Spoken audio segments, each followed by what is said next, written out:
Casablanca, Anthurium, at Aster. Iilan lamang ito sa mga bulaklak na matatagpuan sa Dangwa. Ngunit paano nga ba nagsimula ang Dangwa? Original niyan, ang unang nagbabagsak dito mga iguro. So yung Dangwa, biyaheng Baguio. So nung araw, ang taga-Kalakal dito, mga taga-Manila, mga igorot, ibababa lang nila, isasabay nila dun sa ilalim ng Dangwa Transit. Kasi Dangwa Transit yan eh. Sasakay nila yung mga bulaklak sa ilalim, so pipick upin ng taga-Manila. So ibebenta. So ngayon, ang mga naandyan na mga flower shop, mga igorot. At the same time, sila na rin ang nagbabantay ng store. Kasi kumuha na sila ng mga store diyan ng flower shop. Nagsimula bilang isang bus terminal. Alamin naman natin ngayon ang mga pagbabagong nangyari sa Dangwa at ang paglago ng hardin na ito. So hanggang sa, yun lang ang una dati, yung street dyan, hanggang sa Castillas. So yan lang yung dating bulaklakan, hanggang na-expand na nga, siyempre business na yan eh.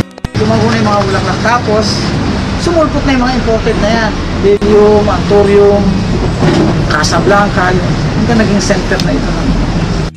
Tulad ng isang ligaw na hardin, nagsimula ang Dangwa sa mga ilan-nilang pwesto hanggang sa ito'y nakilala at tuluyang yumabot. Nabutan ko dito, 4 lang. Parang pang-5 lang kami. Noon nadadaanan ng karsada yan, hindi po pwede maglagad sa gitna yung customer ng dahil maya't maya may dumadaan sasakyan. Dahil hindi siya mag-aalala na masasagasaan siya ng sasakyan kahit nakatingala siya, kita mo na may ibang bulaklak masabit na. Mas maganda sa ngayon dahil nga mas kahali-hali na naman dito. Dahil malinis ng tingnan. Hindi gaya no na parang talagang bangketa lang na walang kaayos-ayos. Mas maganda pa nga nung araw konting puyat, hindi pa puyat na masasabi. Malaki tubo. Ngayon, hindi mo, hinihintay mo pang umaubos, hindi mo isa naubos sa dami na nagtitinda, no?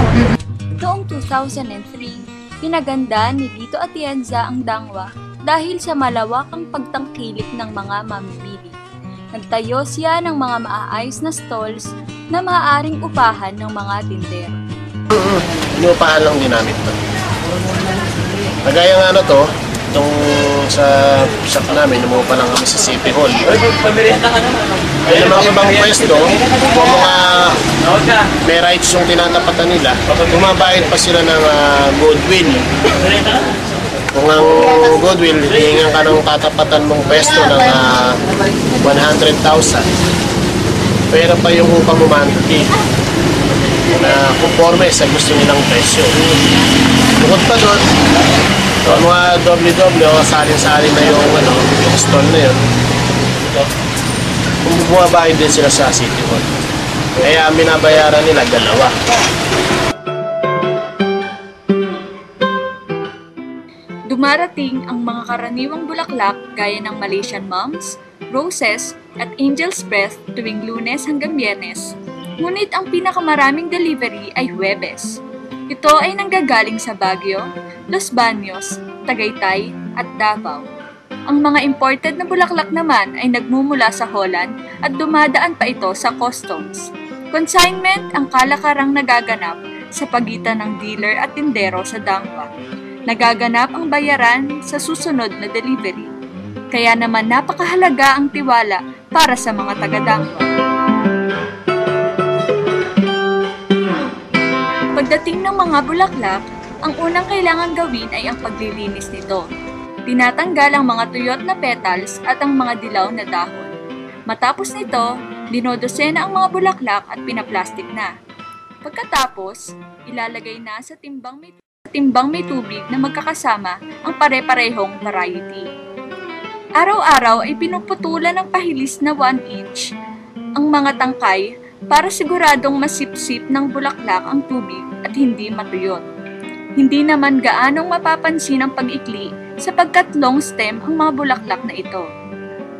Ang mga local roses ay tumatagal ng 4 na araw bago matuyot, samantalang ang mga Malaysian varieties ay tumatagal ng 5 araw. Ang mga tropical flowers tulad ng Anthurium, Brolliard at Pineapple ang may pinakamahabang buhay na umaabot ng 15 days. Ang mga imported flowers naman ay nangangailangan ng malamig na temperatura upang mabuhay sa mainit na klima sa Pilipinas, kaya't inilalagay ito sa mga ref.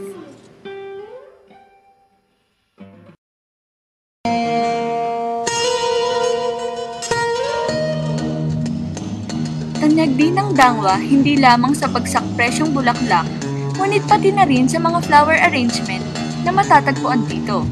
Lahat ng uri ng flower arrangements at pangangailangan sa bulaklak ay kaya nilang tugunan. Nariyan ang bouquet, funeral wreaths, topiaries, at packages para sa iba't ibang okasyon.